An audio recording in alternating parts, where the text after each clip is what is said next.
او كصيب من السماء فيه ظلمات ورعد وبرق يجعلون اصابعهم في اذانهم من الصواعق حذر الموت والله محيط بالكافرين.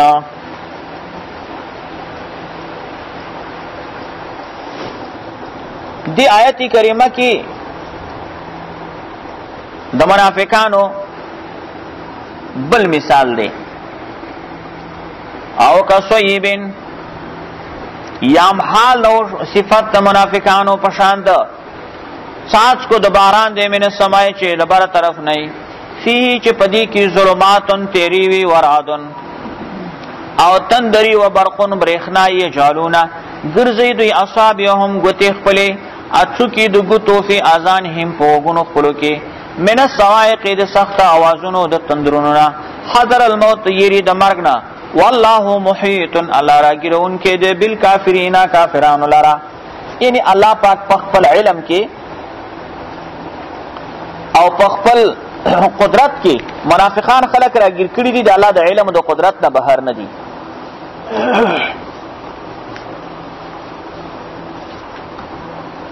په دې آیت کریمه کې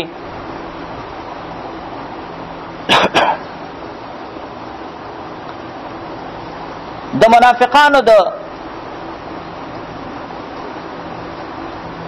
وضاحت لپاره الله پاک سبحانه و تعالی بل مثال کې خودو چې د دوی د حال خو واضح او روښانه شي.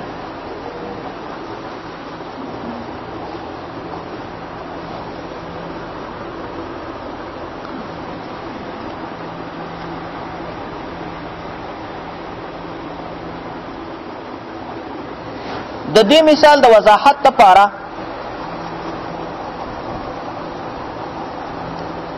یوې د دې مفردات او تشریح ده چې دې کې کوم مفردات دي او یوې بیا حالت ترکیبی دی چې دغه حالت ترکیبی تشریح ده.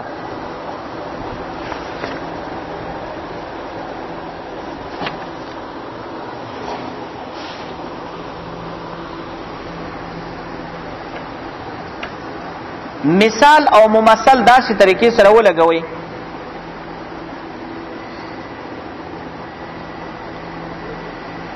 یو سړی او پشپه کې رواني او په د باندې باران راشي اوریاز راشي او باران شروع شي. په اوریاز کې او په دې باران کې یو خدای چې تیری ډیره زیاته دوی مدای چې کله اوریاز او باران راشي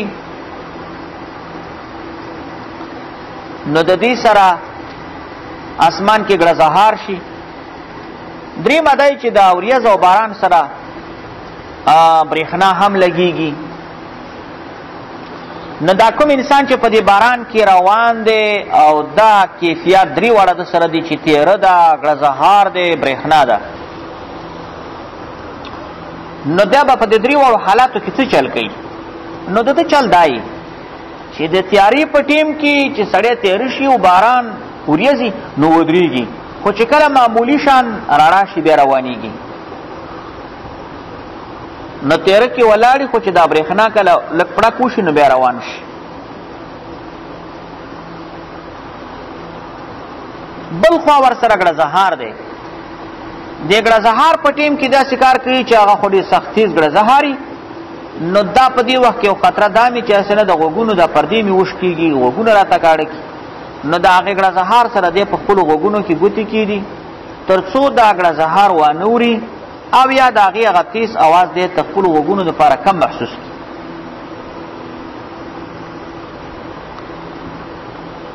دا سړی خو په خپل فکر کې دا منصوبه داسې جوړوي برېښنا چې کله راشي تیزه په اسمان کې پړکهار شي هغه د برېښنا پړکاري سره داسې کار کوي چې دی روانېږي خو پړکار دومره تیزي چې کله کله د انسان د سترګې بلکل داسې خړې کي او که تاسو خیال کړی د سړي دا نظر داسې واخلي او سړی بیا وخته پورې ودرېږي هلته لاره ورته ښکاري نه دومره تیزه برېښنا یي ځکه چې د سترګو د بجلي کمزوري دغه تیزه بجلي چې پې راشي نو دې باندې بس تاثر اچوي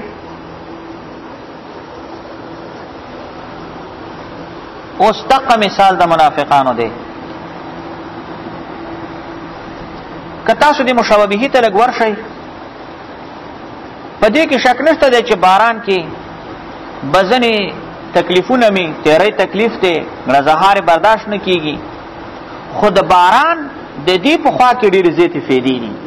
باران چې وشي فصلونه کېږي، باغونه کېږي، آبادي د ځمکې ده، آبادي د ملک ده، آبادي د وطن ده. دغه رقم ته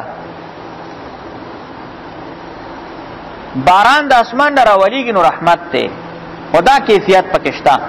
نو اوس راشئ مثال داسې ورسره فټ کوي چې دا قرآن عظیم شان هم د الله د طرفه رحمت دی، د پاسه را نازلېږي.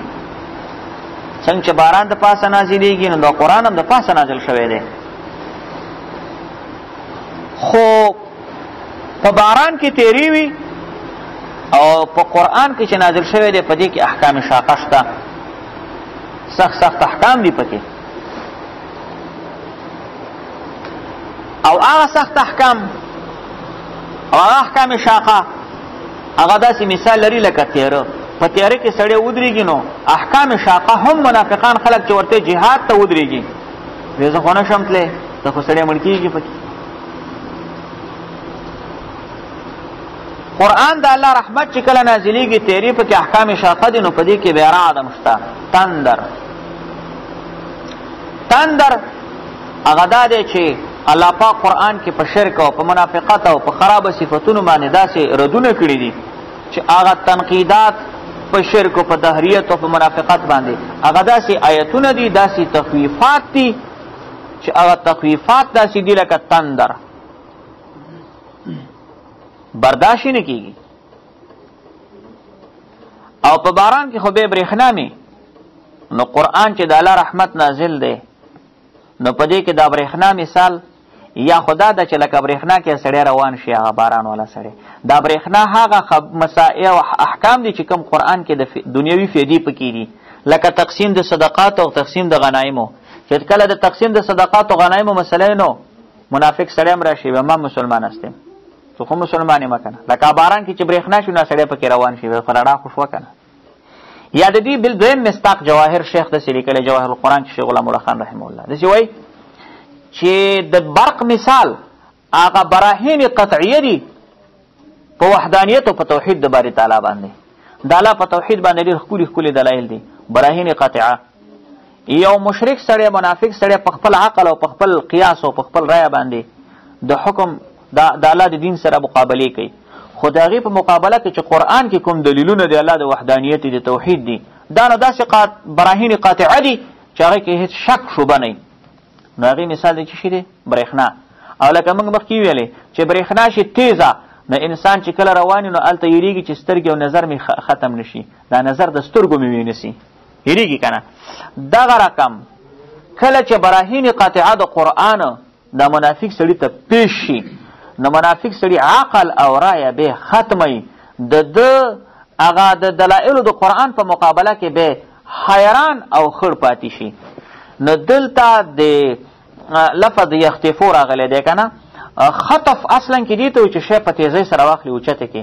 دویمه معنا چې دلته د خطف ملحوظ ده او مقصود ده، لکه دا معنا شیخ جواهر القرآن کې را نقل کړي، هغه تحیر و تدهش دی. یو سړی په حیرانتیا کې او په دهشت کې راشي، د قرآن دلیلونه چې واوري نو کافر منافق حیران پاتې شي. دا داسې دی لکه څنګه چې هغه سړي باندې برېښنا راشي سترګې کار پرېږدي. نو د مثال خلاصه دا راووتله چې منافقان خلک کله قرآن نازل دی نو په قرآن کې چې کوم احکام شاقه دي دا تیرې غوندې ورته ښکاري، په دې کې چې کومه هغه په منافقت او په شرک باندې تخویفات دي او سخت ردونه الله کړي من المنافقین فی درک الاسفل من النار، دا خو سم رعد دی، تندر اوازونه دي. او چې کله بیا پکې داسې د غنیمت او د تقسیم خبرې د صدقاتو راشي نو بیا پکې برق دی، برق برېښنا رڼا ته منډې راوهي. یا دوی مثال د برق او برېښنا مثال دا دی لکه د قرآن براهین قاطعه په توحید د باری تعالی، د الله په قطعي دلیلونه په توحید باندې چې کله پیش شي دا خو سم د برېښنا پړق دی. په دې معنا سره چې د منافق سړي عقل او دا غر رای او قیاس ته په مقابله کې د سره به کار نه کوي، به حیران پاتې. یعنی چې د الله پاک د توحید قاطع دلیلونه منافق سره واوري، هغه سره به چې دلیل پاتې شي نه نو متحیر شي که نشي. چې متحیر شي د شي لکه د چا نه چې سترګې وي، نظر چې برېښنا سره چې سترګې هغه نظر کم شي، هغه نظر ختم شي. الله سبحانه وتعالی دې کې تاسو په دې پوه شوي یاستئ. او کصیبین دی او کصیبین کې معالم التنزیل کی فرا بغوی رحمه الله لیکلی دی چې دی کې یو مضاف پټ دی، عبارت دسی دی او کا اصحاب صیبین، او کا اصحاب صیبین. دا او کلمه چې راغلی دا د پاره د تشکیک نه ده، دا د پاره د تنویع ده یا د پاره د تخییر ده. سمانا ده یا خو د پاره د تنویع په دې معنا سره چې الکه هغه د منافق یو مثال، دا د منافق بل، یا تخییر د پاره الکه ستا اختیار دی جالس الحسن او ابن سیرین، حسن بصری سره کینی کې ابن سیرین سره کینی. دلته الله سبحانه وتعالی وي هغه مثال اوري او کدا مثال اوري، نو دا او د پاره د تخییر دی یا د پاره د تنویع دی، تشکیک د پاره نه دی. اصحاب صیبین کې صیب لیکيږي غټو څاڅکو د باران ته، صیبین کنه دا صیبین چې دی ا د زرادی والا اعلان د سیدین چې پکې پټ کې، نو سیدین پاس کې سیدون دی، نو صیبون پکې صیبون دی، بیا هغه کار پکې شوی چې کوم په سیدون کې شوی دی، وو په ای بدل او ای په کې مدغمه. صیب لیکيږي غټو څاڅکو د باران ته. نو او کا صیبین سمانه معلم التنزیل کې فرا بغوی وي، او کا اصحاب صیبین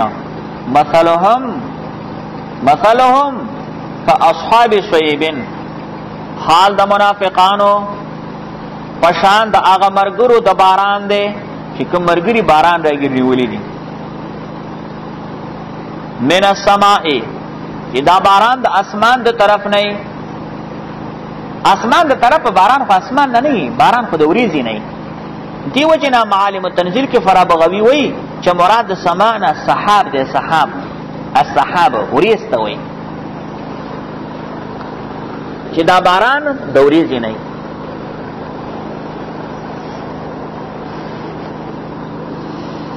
فيه ظلمات،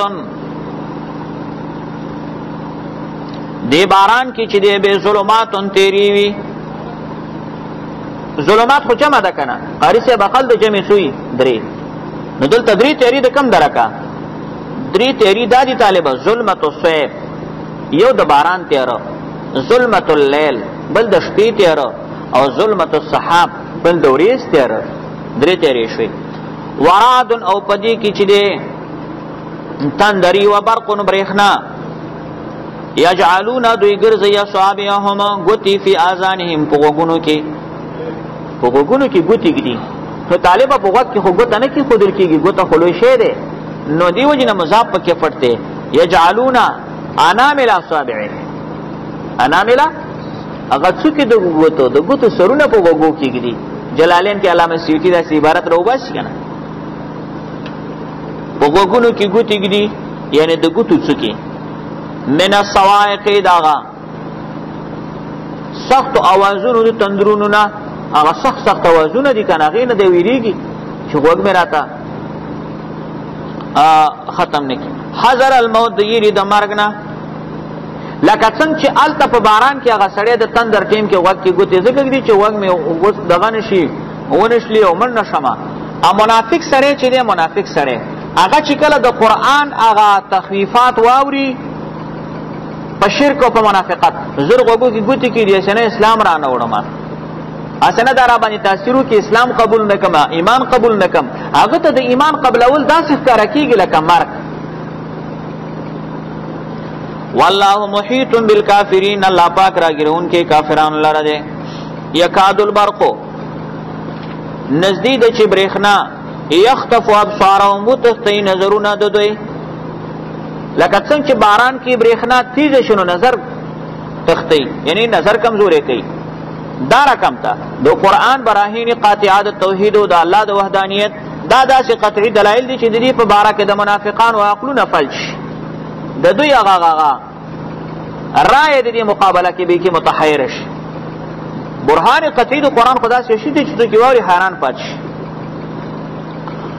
کلما اضاء لهم مشوا فيه، هر کله چې رڼا شي دوی ته دوی تل کوي پاغي کې چې دا ورته رڼا وکړي نو دا برېښنا دوی پکې روان شي. نو لکه څنګه چې باران کې د برېښنا په ټیم کې هغه باران کې سړی منډه وهي روانېږي.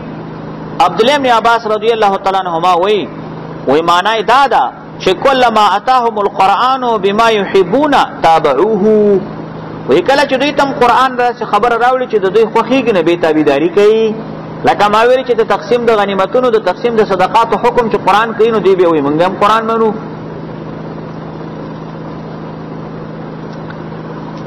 واذا اظلم عليهم، کله چې ور باندې تیر راشي نو قاموا به ودرېږي. تیر ور باندې داسې راشي چې مثال په توګه باندې هغه برېښنا بند شي به ودرېږي. ولو شاء الله لذهب بسمعهم وابصارهم، او که غوښته الله تعالی دا شاء الله کې د شاء هغه مفعول هغه محذوف دی، عبارت دسی دی ولو شاء الله اذهاب سماعهم وابصارهم لذهب بهما، که غوښته الله تعالی لذهب بسمعهم نو بولی ختم کړي به د دوی ناغه قوی سامعه د دوی اوریدل د دوی او ابصارهم ولیدل او نظرونه د دوی. دې جملې مقصد دا دی چې ګور الله تعالی خو التفاسو فرمایي چې یکاد البرق نزدید چې برېښنا یختفو سر نظر ته نه وتختی. خدا برېښنا قریبه ده چې نظر ته نه وتختی. اوس لاندې وای ولو شاء الله کالا غوښته له ذهبای دې دا معنا دا برېښنا به نورم تیزه کړې وه چې نوره تیزه شوې وې نو بالکل به دې ړنده کړي وې. یا دویم مقصد دا دی چې د منافق سړي چې کم د باطن سترګې غوږونه دي خاصې مال اخیستې دي، د منافق سړي د زړه غوږونه خو سترګې خاصې مال ړندې کړي دي. اوس که الله غوښته وې دا ظاهري غوږونه او سترګې به هم تنې اخیستې وې. خدای الله پاک د خپل هغه حکمت او مصلحت لپاره دوی تفریق دي چې د ظاهري سترګې غوږونه تنې نه اخلي. ولو شاء الله کچری غوښته وی الله تعالی لذهب بسمهم نو به ولې به الله تعالی غوږونه د دوی سترګې د دوی بشک الله تعالی چې په هر شی باندې قدیر او قدرت لرونکی دی. یا ایها الناس اعبدوا ربکم الذی خلقکم والذین من قبلکم لعلکم تتقون. یا ایها الناس اے خلقو اعبدوا ربکم بندگی خاص کې رب ته الذی ها رب خلقکم چې پیدا کړی یې تاسو والذین ها کسان من قبلکم چې مخکې تاسو نه وو لعلکم تتقون دې لپاره چې تاسو بچ شئ د اورنا. الذی الله غذات جعل لكم الارض ګرځولې د تاسو د پاره ځمکه فراشن فرش والسماء او اسمان ګرځولې بناء چتا وانزل من السماء ماء را نازلی کړي الله پاک د بره طرف نه او بد باران فاخرج به را وستلی دی الله په دې او بو سره من الثمرات هر قسمه میوه رزق لكم د پاره د خوراک تاسو. فلا تجعلوا لله اندادا مگر زوی د الله پاک سره شریکان او انتم تعلمون او په دې حال کې چې تاسو پوهیږئ. ارکل چې مخکې ذکر د فرق ثلاثه وشو مؤمنان او کافران او منافقان.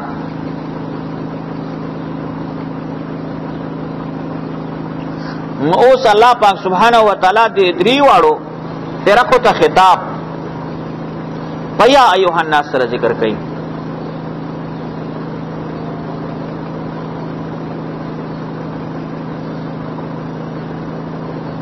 یا ایها الناس اعبدوا. عبداللہ بن عباس رضی اللہ تعالی عنہما فرمائی وی فیہ خطاب عام الى جميع الناس، وی پدې کې دا خطاب ډېر عام دی ټولو خلکو ته.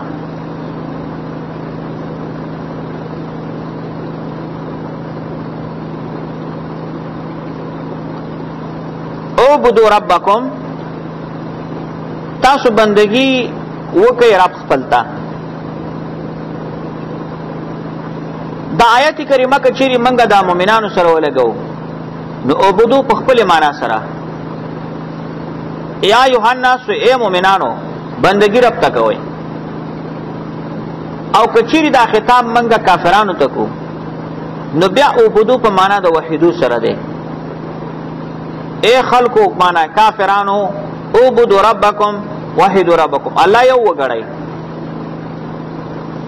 او که منافقانو تکو نو منافق سره عبادت کی خود منافق په عبادت کی اخلاص نہیں نو بیا عبدو ربکم دا معنا خالص العبادت لربکم عبادت خالص الله تک کوي ریاکاری پکې مکوي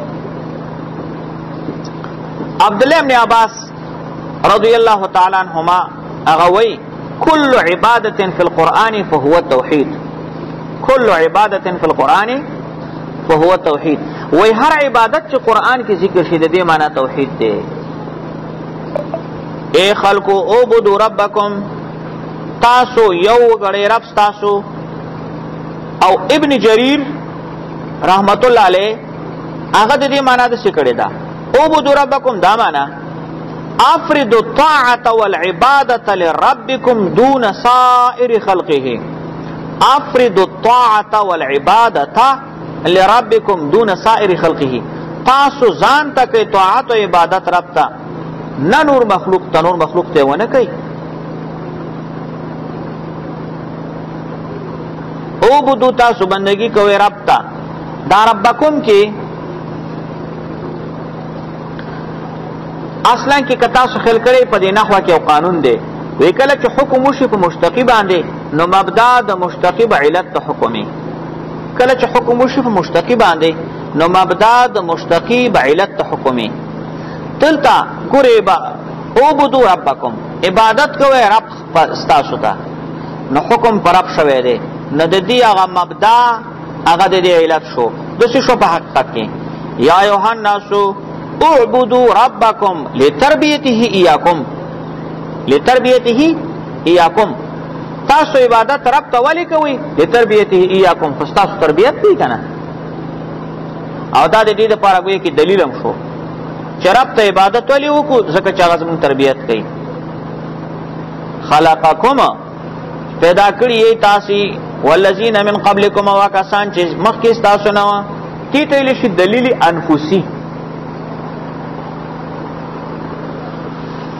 دلیل نفسی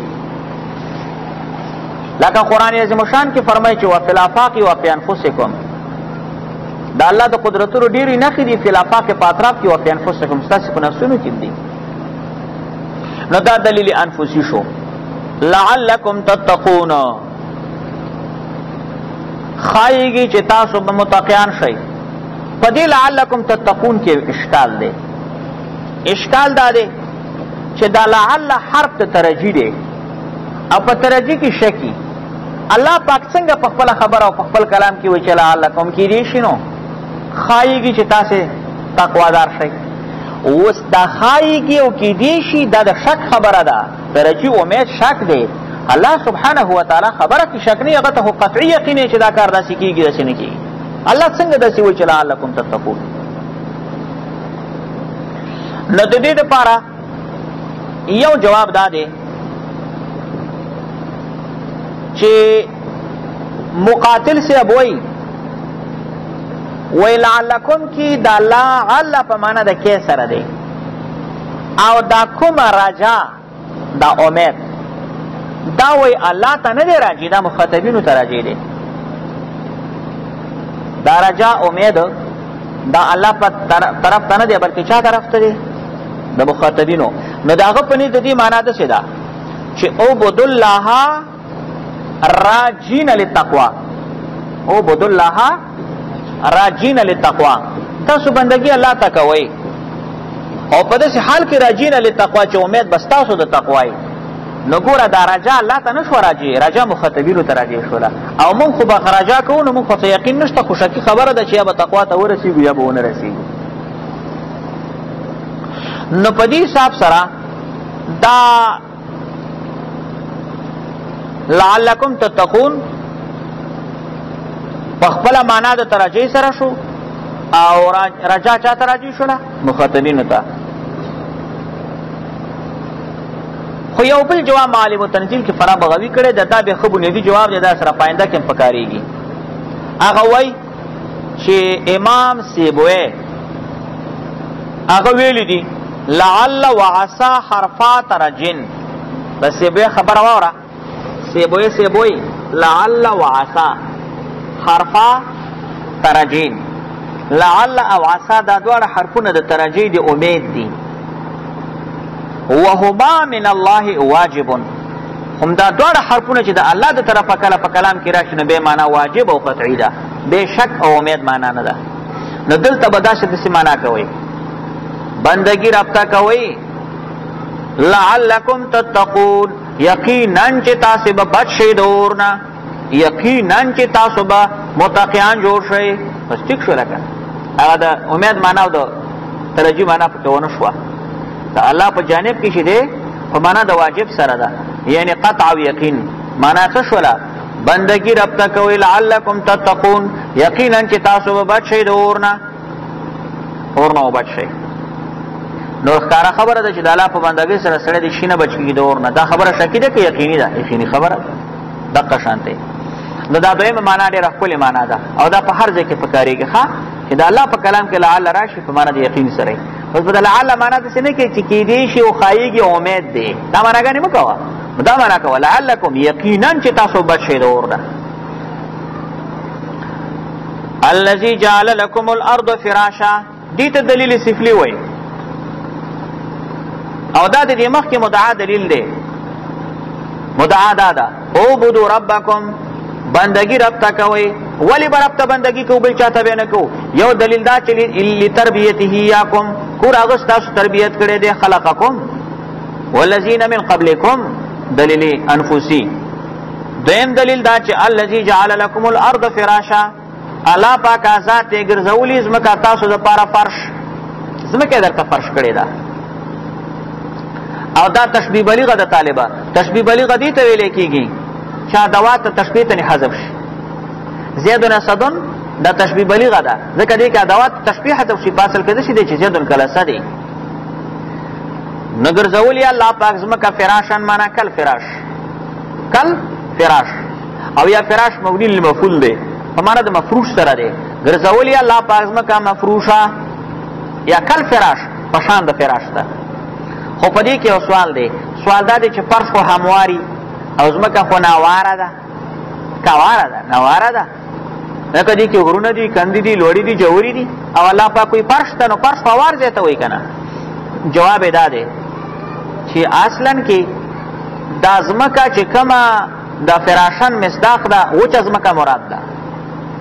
او په دې وچه ځمکه کې که ته چې دې کې خو غرونه دي که نه، نو موږ یو غرونه خو د دې میخونه دي، نو هغه د دې تابع شو. د وچې ځمکې د غرونه میخونه دي، نو غرونه د دې تابع شو، هغه د دې توابع شو. او هر چې سمندرونه دي، سمندرونه هم هغې کې چې څه دي هغه خدمت د وچه کې دي، د وچې خلکو پکې فایدې دي، نو دا سمندرونه هم د وچې تابع شو. فلهذا نو مقصودا دا وچه ځمکه شوه. وچه ځمکه مقصودا فرش ده، غرونه پکې میخونه دي، سمندرونه په خدمت کې دي، ټول دې متعلقات دي. نو ځمکه فراشه ده. او یا دا مقصد دی چې اصلا کې لکه څنګه چې د فراش نه او فرش نه انسان فایده اخیستلی شي، نو خو دې ځمکه کې چې کوم ځای دی، که لوړه ده، که جوره ده، که غرونه دي، انسان ته پکې فایده ده. بلکې دې غرونه کې چې کومې فایدې دي چا خبره په ډېرو دغې کې پستو ځمکو کې نشته دی. نو دا په شان د فراش ته په فایدې اخیستلو کې. والسماء بناء، او ګرځولې جوړ کړی الله تعالی اسمان چته، دې ته دلیل علوي وایي. وانزل من السماء ماء، را نازلې کړي الله پاک د بره طرف نه اوبه د باران، دې ته دلیل جوي وایي. فاخرج به من الثمرات، راویستلی الله پاک په دې سره قسمه قسمه میوې. رزقا لکم، دا مفعول له دی ښه، للرزق لکم، ضربت تعذیبا للتعذیب، د پاره د خوراک ستاسو.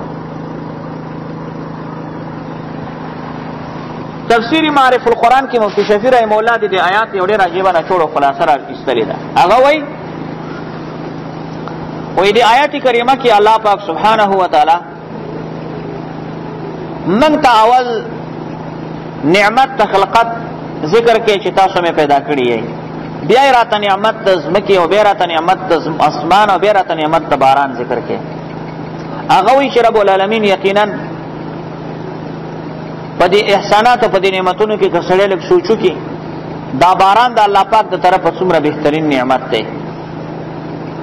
وګورئ باران چې الله پاک په موږ راوړی نو په قدر د حاجت باندې داسې راوړی چې څاڅکي وړکي وړکي غټ څاڅکي منې چې حتی کې تا یو پړس سره ټولې جامې لندې شي، او داسې هم نه چې تا ته تکلیف ورسوي، ځکه چې د پاسه که سړي باندې اوبه هم ډېرې راپرېوځي خو خامخا د انسان تکلیف رسیږي. اوس ته بره د ورېځې نه چې څاڅکي را روان او تقریبا داسې 2 سیره څاڅکي طبعا لاندې چې تا په سر راپرېوته یو شېبه خو به دې سر خوږ شي.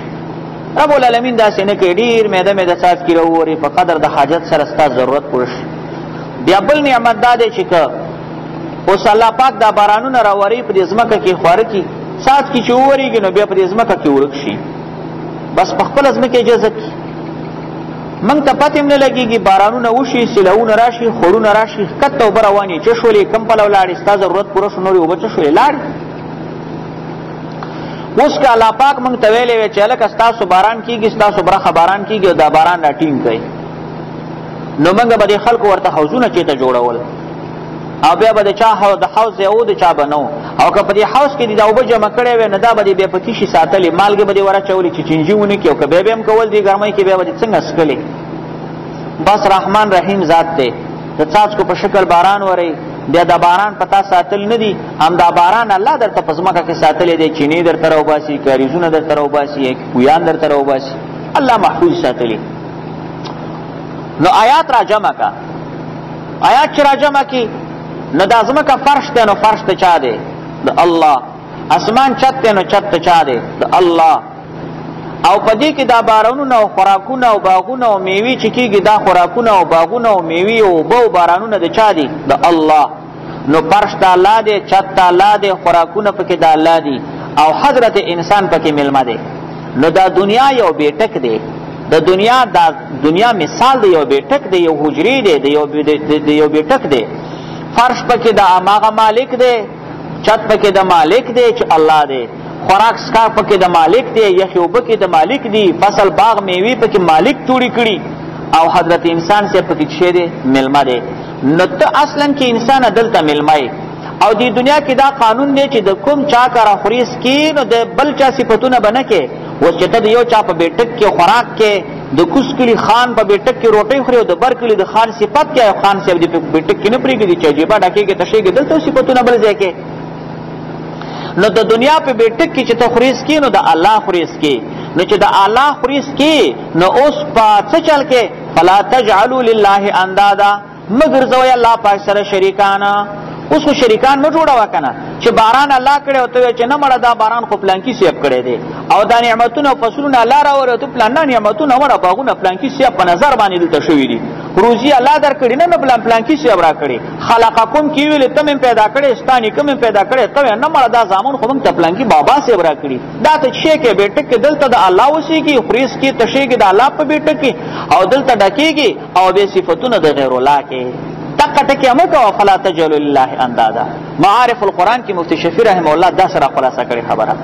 نو د دې آیات چې فلا تجعلوا لله اندادا، تاسو بالا سره شریکان نه جوړوي، دا ټول نعمتونه چا درکړي دي؟ الله. دا بیٹک د چا دی؟ الله. فرش د الله دی، چھت د الله دی، خوراک د الله دی، اوبه د الله دی، غذا د الله ده، طعام د الله دی. بس انسان فلا تجعلوا لله اندادا، د بل چا صفاتونه په دې د دنیا په بیٹک کې د بل چا صفاتونه مکوا، او کته د بل چا صفاتونه کې نه د الله د دې بیٹک نه اوزه، د دنیا نه اوزه، بل چې تلاش به د بل چا صفاتونه کوا.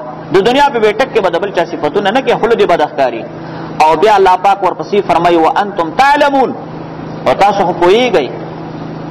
تفسیری مدارک ته وانتم تعلمون د پاسه لیکلي چې وانتم تعلمون انها لا تخلق شيئا ولا ترزق. تاسو خو پوهیږئ چې دا ستاسو انداز لا تخلق شيئا، نه چې شی پیدا کوي شي، ولا ترزق، نه روزي ورکوي شي. والله الخالق الرازق، الله هم پیدایش کوي هم روزي ورکوي. سبحان الله. نو د آیات خلاصه دروته چې تاسو به الله سره شریکان نه جوړوئ الله به یو منئ. نو د آیات نه ثابته شوله لا اله الا الله. معرف القرآن داسې لیکلي د آیات نه ثابته شوله لا اله الا الله. ولې اوس بیا خبره راواړوه فرش د الله دی، چت د الله دی، خوراک د الله دی، اسکاک د الله دی، طعام او یخې اوبه ټولې د الله دي او ته پکې انسان اوسېږي. فلا تجعلوا الله سره به شریکان نه جوړې. نو چې شریکان نه جوړې نو څه ثابته شوه لا اله الا الله. او همدا لا اله الا الله دې ته ویل کېږي کلمة التوحید. چې ورته وایي کلمة التوحید. لږ انتظار وباسه اوس به درته یو څو منټه وروسته کلمة الرسالت هم ثابته شي انشاءالله. وَإِن كُنتُمْ فِي رَيْبٍ مِّمَّا نَزَّلْنَا عَلَىٰ عَبْدِنَا فَأْتُوا بِسُورَةٍ مِّن مِّثْلِهِ. لکه اوس مو ویلي چې دې مخکې آیات کې اثبات د توحید وشو، نو دې آیات کې اوس اثبات د رسالت کېږي.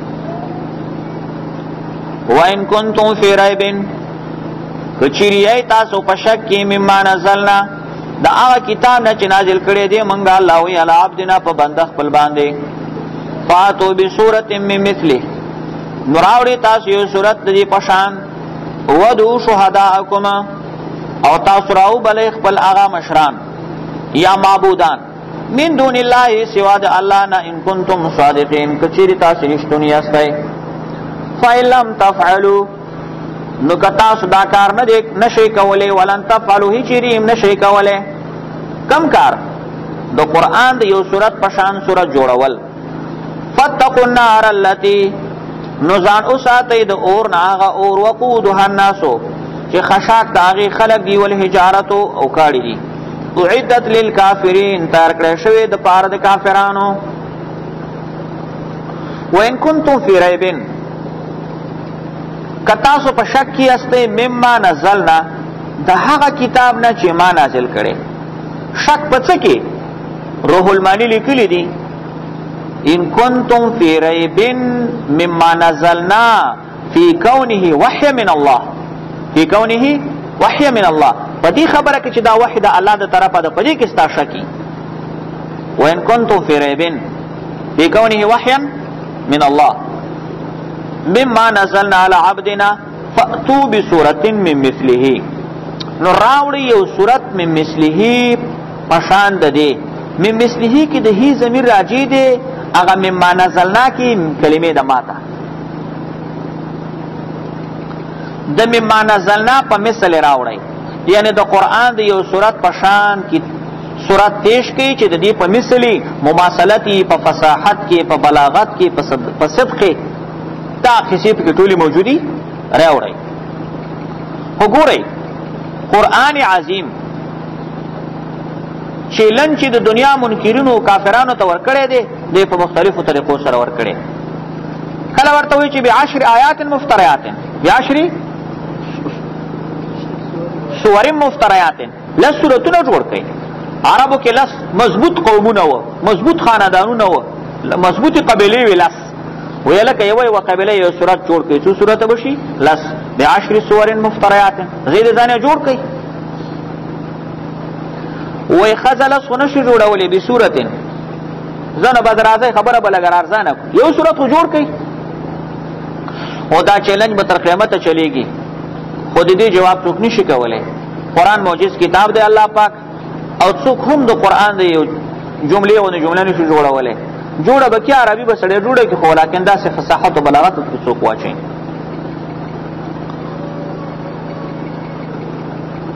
فاتو بسورۃ داوړیو سورۃ من مثلی دا بسورۃ کې تنوین د پاره د تقلیل دی یعنی بسورۃ صغیرۃ بسورۃ قلیلۃ ورکوټه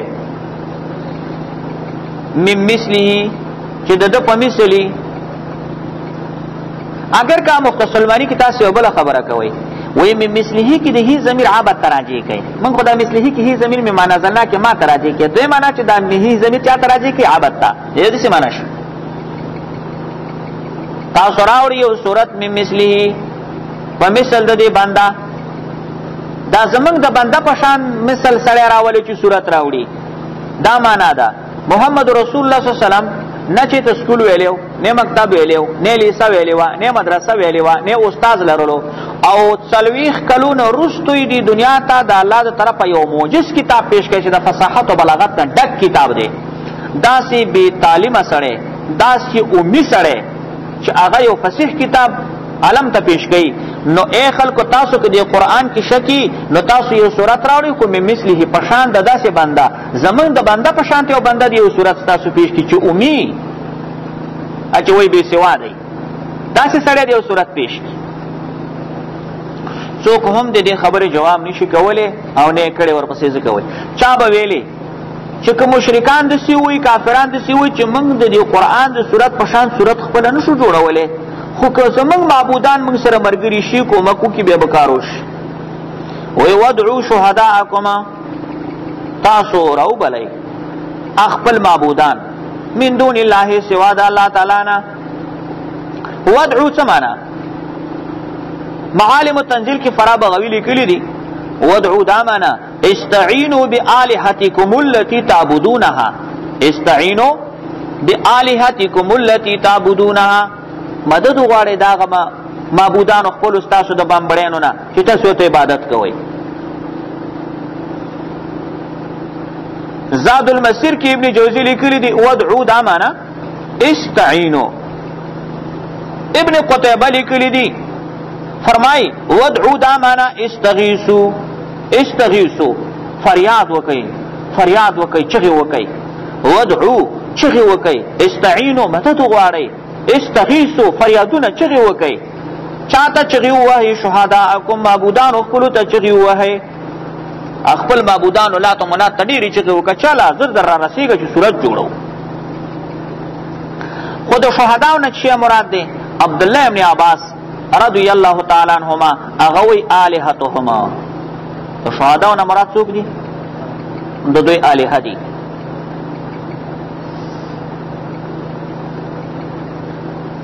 شهداءهم نه مراد د دوی الهه دي.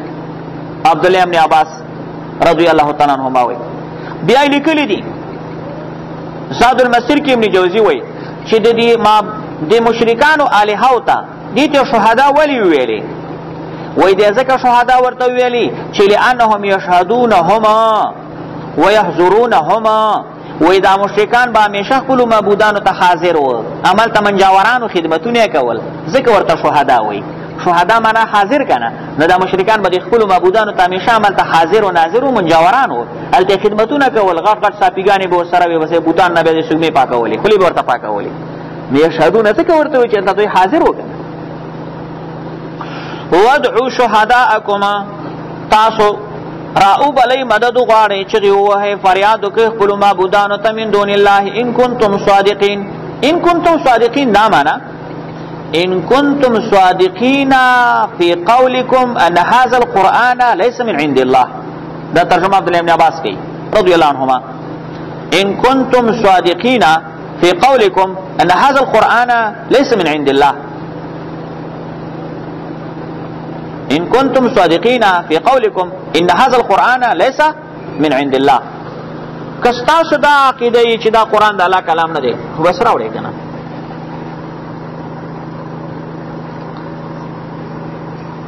فإن لم تفعلوا ولن تفعلوا، فإن لم تفعلوا ان شرط دی طالبه، او دا ان تفعلوا جمله شرطیه ده، جزای نشته، جزای محذوفه ده. جواهر القرآن کې شیخ لیکلی ده جزا داسې ده فإن لم تفعلوا فآمنوا، فإن لم تفعلوا فآمنوا. که دا کار نشي کولی د قرآن د یو صورت غوندې صورت نشي جوړولی، خو فآمنوا بیا خو ایمان راوړئ که نه. ولن تفعلوا هرگزی کولی نشئ، لکه په ان لم تفعلوا کې ماضي نفی شوه او په ولن تفعلوا کې استقبال نفی شو، نه مو کړی نه کوی شئ، یا حال استقبال نفی نه اوس تاسو کړی نه انده کولی شئ. فاتقوا النار، نو ځان اوساتئ د اور نه، ځان بچ کئ د اور نه. فاتقوا النار بسبب التوحید والایمان بالرسول علیه السلام، بسبب التوحید والایمان بالرسول علیه السلام. فاتقوا النار ځان بچ کئ د اور نه په سبب د توحید سره کنه خراب ومنئ. پاس آیات کې درته ونه ویلې فلا تجعلوا لله اندادا، شریکان مو جوړو خو توحید ومنه کنه. او دې صورت دې آیات درته رسول الله رسالت ثابت شو. نو ګوري فإن لم تفعلوا ولن تفعلوا، خلاصه دار وتلا چې الله سبحانه و تعالی قران کې دا چیلنج ذکر کړی دی چې نیم دا کار کړي نه کوي شي. څه معنا شولا؟ نه څوک د قران د یو سورت غونې سورت جوړولې شي او نه به جوړ کی. نو اوس خبره را خلاصه کا معرف القرآن کې مفتی شفیع رحم الله څنګه خلاصه کړي چې نه د قران د یو سورت غونې سورت څوک نه جوړولې شي او نه به جوړ کی.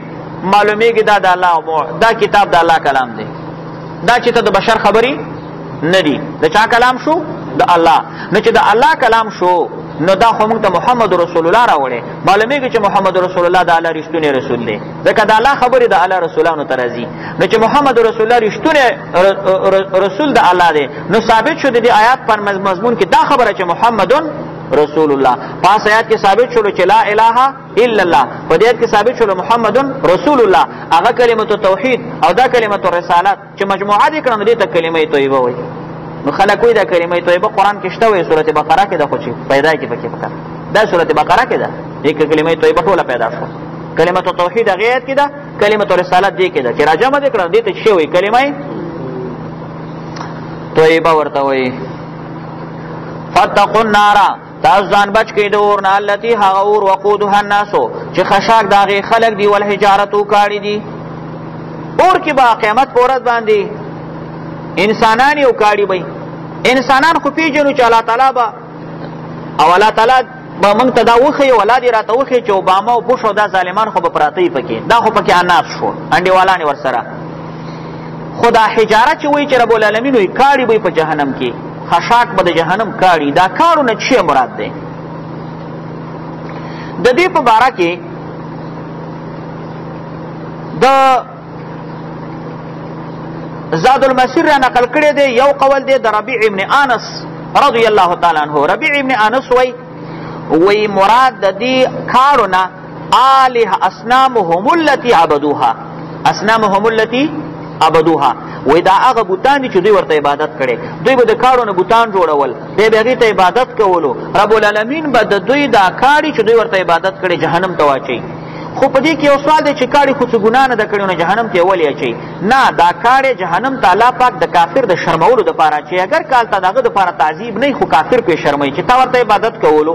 اوس که الله کافران او جهنم ته واچوي د دوی دا بوتان چې دوی د کاړو جوړ کړي جهنم ته وانه چوي، نو بیا به وایي چې په موږ زور رسېدوی که موږ معبودان دې ردي کوي. الله پاک به د دوی شرمولو دپاره دام ورواچي چې څه هم دام درغله. دویم قول په دې کې اغا زاد المسیر کې ابن جوزی را نقل کړی دی. هغه وی دلته د حجارهونه حجارت الکبریت مراد دی. دا تاسو کې خیال کړی دی کاړو کې یو قسم کړی دی ګوګړ ورته وایي. دا به الله پاک هلته جهنم کې خشا کي. نو بیا وایي دا کې حجارت الکبریت چې کوم ګوګړ دی د دې تخصیص ولې کوي؟ نو هغه لیکلي د مفسرین کرام لیکي چې په دې ګوګړ کاړي کې شپږ قسمه صفات پراته دي چې دا په عامو کاړو کې نشته. اول وایي چې دا ګوګړ چې دی اشد حارن دی، ډیر زیات ګرم دی. دویمه اشد لهبن، سخت لمبي وهي. دریمه کثیر دخانن، سخت دود کوي. څلورمه اشد ملصقان بالبدن، سخت بدن پورې نښلي. او پنځمه اشد منتنن، ډیر بدبویه دی. او شپږمه وی دا چې د عاجل ایقادن، ډیر زری اور بلیږي. نو دا شپږ قسمه خبرې په دې ګوګړ کې پرتې دي، دا به جهنم کې خشا کی. نو والحجارهونه حجارت الکبریت مراد دی. نو ته سوچو هغه کاړی به جهنم کې سوځي چې لمبي ډیرې دي، ګرمي ډیره ده، دودې پکې سخت دی، د بدن پورې زر نښلي، بدبویه دی او زر اور مخلي. دا به د کافر هم بستري. نو ځکه الله تعالی د دې کبریت دغه حجاره ذکر کړی دی. دا پکې دویم قول شو. اعدت للکافرین، تیار کړی شوی د پاره د کافرانو دی. امام ابو حنیفه رحمه الله نه دا خبره مفسرینو را نقل کړې ده، صفت تفاسیر او بعضو چې امام ابو حنیفه رحمه الله فرمایل وای زما د الله په دې قرآن کې د دې آیات نه ډیر زیات کرکه او یره کیږي چې رب فرمایي چې فاتقوا النار التي وقودها الناس والحجاره اعدت للكافرین. الله موږ ته وایي اے مسلمانانو هغه اور نه تاسو ځان وساتئ چې کوم اور کافرو ته تیار دی. موږ ته وایي ګورئ هسې نه چې اوباما سره جهنم کې یو ځای پروت دی، د شرم خبره ده. ته خو ځان ته پښتون مسلمان وایې هسې نه چې د بوش اوباما سره یو ځای پروت دی. نو امام ابو حنیفه رحمت الله علیه فرمیل د آیات نه مې ډېر یېره کېږي ځکه چې رب موږ ته وایي چې هغه اور نه ځان وساتئ چې کوم اور د کافرانو ځای دی. معنا دا ده چې هسې نه چې کافر سره په اور کې تم بېعزتي شي. نو اوس دا آیات خو اگر که د کافرو باره کې دی، خو ما مخکې ویلي و پرون درس کې چې د سبعی مې اول ویلې چې د نیکانو د صحابه کرامو د اولیاء کرامو د علماو د دوی خلکو هغه طریقه دا ده چې هغوی د قرآن د آیتونه نه تقسیموي چې دا د پلانکي کلي باره کې دی او د بستانکي سړي باره کې نازل دی. نه، دا قرآن به اول په ځان فټ کې، قرآن به اول په ځان چسپانې او د آیتونه به داسې ته ځان ته متوجه کې چې رب العالمین ما ته وایي. نو بس اوس په تا قرآن سر کوي او تا کې به الله پاک تقوا راولي. امام ابو حنیفه ښه پوهېدو چې د آیات د کافرانو باره کې دی، خو په ځان یې ځکه فټ کوي چې پکې تقوا راشي.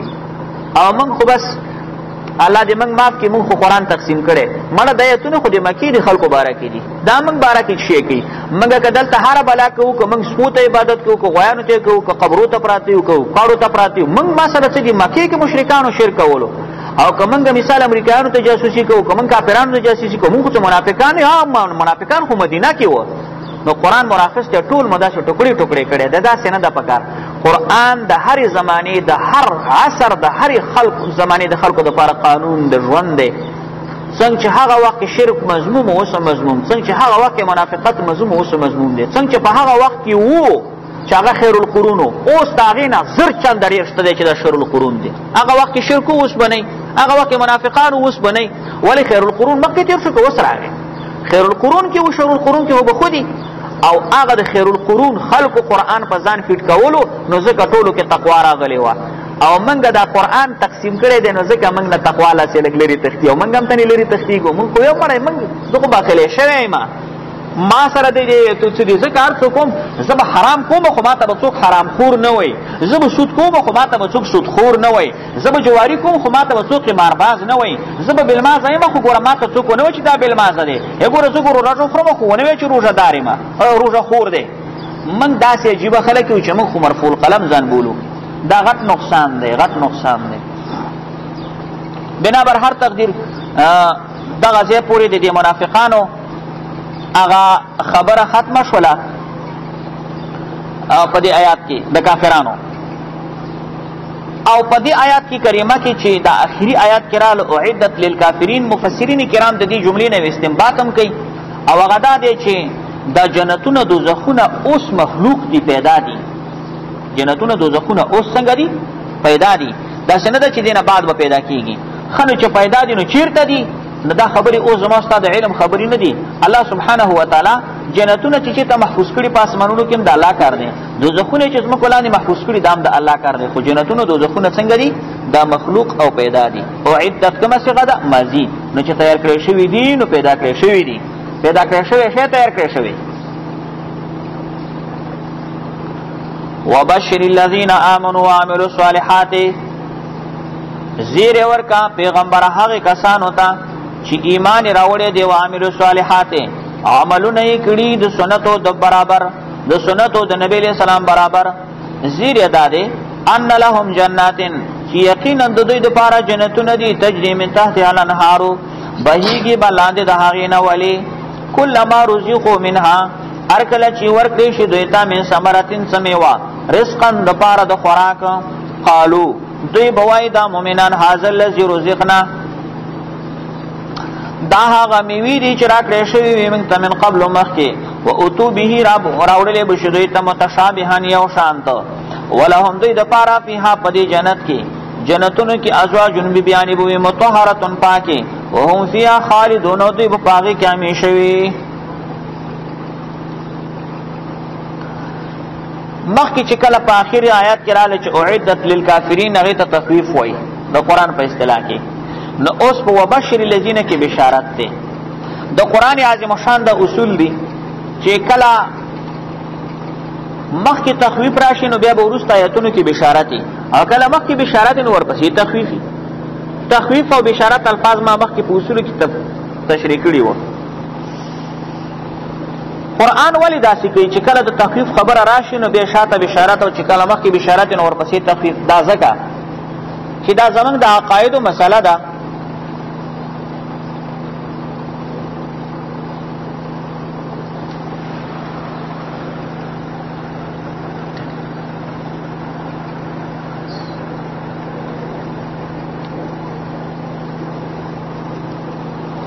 دا زمونږ د عقایدو مسله ده چې الایمان بین الخوف والرجاء. فقه اکبر کې او په دې ابو المنتهی او په دې کتابونو کې شرح فقه اکبر کې وایي الایمان بین الخوف والرجاء. ایمان چې دی دا په مابین د یری او د امید کې دی.